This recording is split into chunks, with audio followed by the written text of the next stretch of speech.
Assalamualaikum, di dapur Bunda Santi lagi. Chicken katsu ala Bunda Santi. Nonton videonya sampai habis ya.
A few moments later.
A few moments later.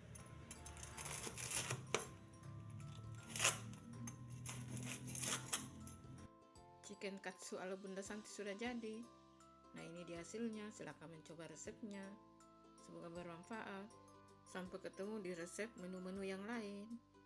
Assalamualaikum.